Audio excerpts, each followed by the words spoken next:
கர்த்தருடைய பரிசுத்த நாமத்துக்கு ஸ்தோத்திரம். கிறிஸ்தவர்களாகிய நாம் சினிமா பாடல் கேட்கறது கரெக்டா தப்பா?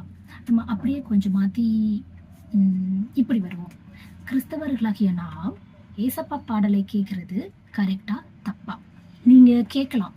நீங்க கேட்கறதுல தப்பில்ல. அது ஒரு சிறிது நேரம் இருந்தா நல்லா இருக்கும். ஆனா அதுவே 365 நாளும் டே அண்ட் நைட் ஏசப்பா பாட்டு மட்டும் நீங்க கேட்டுக்கிட்டே இருக்கீங்க அப்படின்னா, வித்தவுட் சிங்கிங், உங்களோட வாயினால் பாடாம நீங்க கேட்க மட்டும் செஞ்சுக்கிட்டே இருக்கீங்கன்னா, அதுல சாத்தானின் தந்திரம் இருக்குது.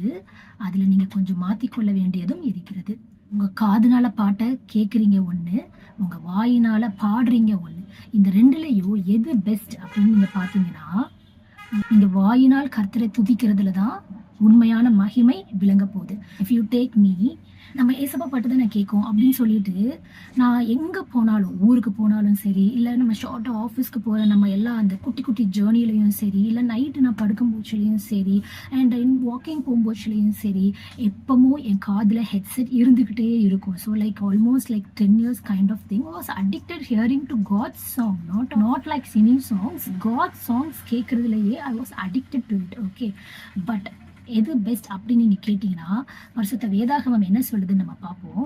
சங்கீதம் 34:1, கர்த்தரை நான் எக்காலத்திலும் ஸ்தோத்திரிப்பேன், அவர் துதி எப்போதும் என் வாயில் இருக்கும். ஸோ வாயினால் கண்டிப்பா நம்ம துதிக்க வேண்டும். மற்றும் சங்கீதம் 71:8, என் வாய் உமது துதியினாலும் நாள்தோறும் உமது மகத்துவத்தினாலும் நிறைந்திருப்பதாக.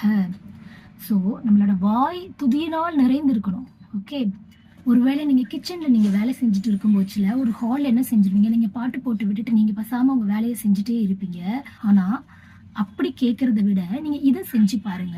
நீங்க எல்லா கேப்லையும் மேபி நீங்க எங்க ஒரு கூட்டத்து மத்தியில நீங்க பேசிட்டு இருக்கும் போச்சுலையும் சரி, லைக் நீங்க தனிமையா இருக்கும் போச்சுலையும் சரி, நீங்க இல்லை எங்கேயாவது போகும் போச்சுலையும் சரி, நீங்க கேட்கறதுக்கு பதிலா பாடி பாருங்க. ஒரு தடவை கர்த்தருடைய பிரசன்னத்தை நீங்க உணர்வீங்க கண்டிப்பா.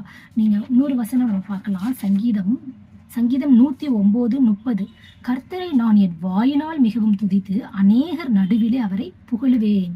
ஸோ எங்கேயுமே நம்ம காதுலா கேட்கணும் அப்படின்னு அந்த வசனம் எங்கேயுமே இல்லை. நம்ம எல்லாமே வாயினால் துதித்து தான் இருக்குது. ஸோ இதை நம்ம ஒரு தடவை பண்ணி பார்ப்போம்.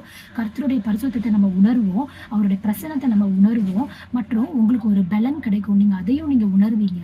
நீங்கள் கர்த்தருடைய ஒரு கம்யூனிகேஷன் அண்ட் ஃப்ரெண்ட்ஷிப், லைக் ஒரு ரிலேஷன்ஷிப் எல்லாமே இதில் அடங்கி இருக்குது. ஓகே, கர்த்தராகிய இயேசு கிறிஸ்து தாமே உங்கள் அனைவரோடும் கூட இருப்பாராக. ஆமென்.